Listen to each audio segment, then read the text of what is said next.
Mesdames, Messieurs, peuple congolais, chers membres de la diaspora, individuellement et collectivement, du nord au sud, de l'est à l'ouest et au centre, tant au niveau citoyen qu'intellectuel, politique, militaire, religieux et ou spirituel, je vous informe que ça chauffe entre le despote Denis Sassou Nguesso et ses donneurs d'ordre et ou parrains France-Afrique. En effet, le despote Denis Sassou Nguesso, isolé, aux abois et au crépuscule, ne sait plus à quel saint se vouer. Méfiez-vous des selfies, du bling-bling, comme l'on dit toujours que si tu es blanc, tout va bien. Quand tu es brun, tiens-toi bien. Quand tu es noir, va te faire voir. Méfiez-vous des apparences, elles sont trompeuses. Le despote ne sait plus distinguer le vrai du faux. Alors, vient-il de signer à Kazan, au bord de la Volga, en Russie, sa chute par ses parrains et ou maîtres France-Afrique? C'est tout le questionnement. Et pour cause, des sources embarquées nous informent que le despote vient de tirer une balle sur ses propres pieds en se rendant à ce sommet du BRICS. Beaucoup des présidents et ou despotes, etc., France-Afrique, n'ont même pas cherché à s'aventurer là-bas. Donc, ils ont préféré jouer à la prudence. Mais lui, il est parti là-bas dans la guerre du loup. Alors, pourquoi le despote Denis Sassou Nguesso vient d'entrer dans la guerre du loup, France-Afrique? C'est tout le questionnement. Et voici pour vous quelques éclairages susceptibles de vous sensibiliser, conscientiser, mobiliser et suivre la dynamique des conséquences de cette vadrouille de Sassou Nguesso en Russie, dans le BRICS. Et les sources embarquées nous informent que c'est là que Sassou Nguesso va peut-être déjà creuser déjà sa tombe. C'est pour cela que d'un point de vue citoyen, nous sommes obligés de vous clarifier le débat. En un point essentiel, vous le savez qu'entre le despote Denis Sassou Nguesso et nous, le peuple congolais, et avec la France-Afrique, ce n'est pas un contrat. Sassou Nguesso n'a pas reçu mandat de nous représenter, n'a pas reçu mandat, n'a jamais été élu, etc. C'est un putiste. Il y a putiste et putiste, mais là, c'est un putiste anti-État, anti-citoyenneté, etc. Un président de fait, en fait. Donc, entre lui et nous, on n'a pas de contrat, il n'y a rien. Donc, il s'est accaparé du pouvoir ou de ce pays par la force. Et jusqu'à combien de temps encore? Mais de l'autre côté, du côté aussi de la France-Afrique, ils n'ont pas de contrat. Parce que dans le contrat, le principe c'est là, l'horizontalité. Contrat de mariage, contrat d'affaires, contrat de point. Il n'y a pas de donneur d'ordre ni de... Non. Or, les relations entre Sassou Nguesso et la France-Afrique est régie par un pacte.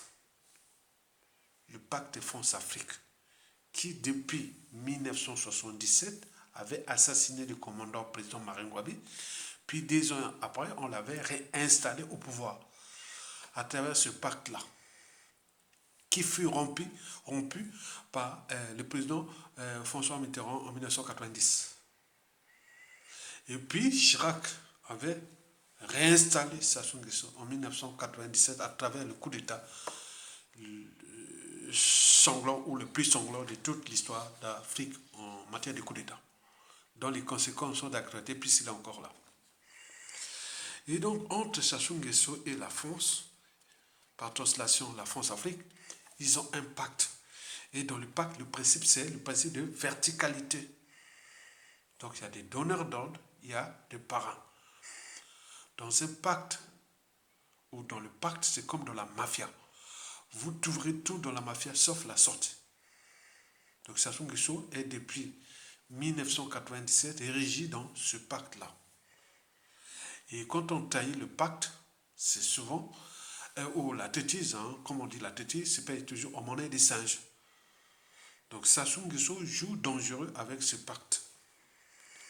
Or, les relations politiques entre Denis Sassou Nguesso et ses maîtres ne sont plus au beau fixe, ou plutôt sont au crépuscule. Au regard d'un côté de la situation socio-économique catastrophique du Congo-Brazzaville, vous le savez que les importations du CFA sont mauvaises. Le Congo, est en cessation de paiement, en défaut de paiement, etc. Donc le programme FMI se termine en décembre 2024. Et après, comment va-t-il faire Sassou Nguesso pour 2025, où tous les indicateurs macroéconomiques sont au rouge? Donc la zone France-Afrique, d'Afrique centrale, de Sassou Nguesso est en faillite. Et là, les maîtres, non.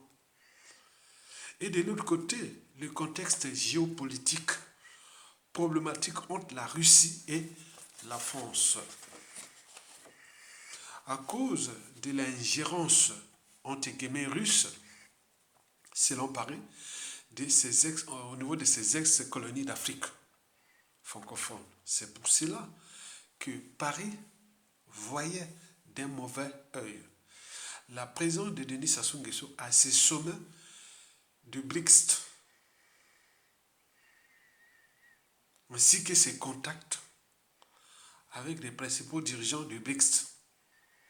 En effet, l'attitude ostentatoire du despote Denis Sassou Nguesso à ses sommets a signé quelque part sa chute. Vous savez que beaucoup de dirigeants France-Afrique ne sont pas allés là-bas. Ils ont plutôt joué prudence. Mais lui, il est allé là-bas pour ses selfies, pour chercher des alternatives et autres, alors que ce sommet est fiché ou jugé par l'Occident comme des alternatives à l'ordre occidental, par translation, l'ordre France-Afrique. Vous savez que historiquement, Blaise Compaoré, Alpha Condé, Idriss Déby, Ali Bongo, pourquoi ils ont été virés ou tués autres? Parce qu'ils avaient commis des erreurs dans ce pacte France-Afrique. Vous les savez, les erreurs de Blaise Compaoré. La suite, on la connaît. Les erreurs d'Alpha Condé. Les erreurs de Didi Déby et puis Ali Bongo. On le connaît. Donc, le pacte là, d'ici à 2026, même bien avant, on nous signale que Sassou risque de payer cher, très cher, ce qu'ils ont été démontré là. Et la franco-rwandaise Françoise Joly surveillait Sassou Nguesso comme on surveille le lait sur le feu lors de ce sommet. Donc il y aura certainement, il va faire certainement des rapports et autres à ses patrons des services français. François Joly était là en espionne pour espionner Denis Sassou Nguesso. Il était dans le piège. Et donc, vous devez en tenir compte de ça. Parce qu'entre eux, le climat sociopolitique au Congo est déjà problématique. Le contexte anti-France Afrique à l'échelle continentale est tel que, et en plus, lui, c'est un pion de la France Afrique, on l'avait placé là pour sa mission et autres. Et là, il va rencontrer ces gens-là et monter ses muscles. C'est pas donc ça ne passe pas au niveau de ses maîtres. Donc il y aura des chantages, hein, il y aura des chantages pour Sassou, mais il est certain que son sort est scellé. Et donc c'est à nous, peuple congolais, d'anticiper et ou de laisser libre cours à la France, de retirer son pion et le remplacer par un autre. Qu'est-ce que ça peut faire si un peuple n'est pas capable de prendre ses responsabilités? Ça s'est passé au Guinée-Conakry, au, au Tchad et au Gabon, et pourquoi pas chez nous, et qui bientôt peut-être au Cameroun et au Côte d'Ivoire. Likez, partagez et soutenez la résistance.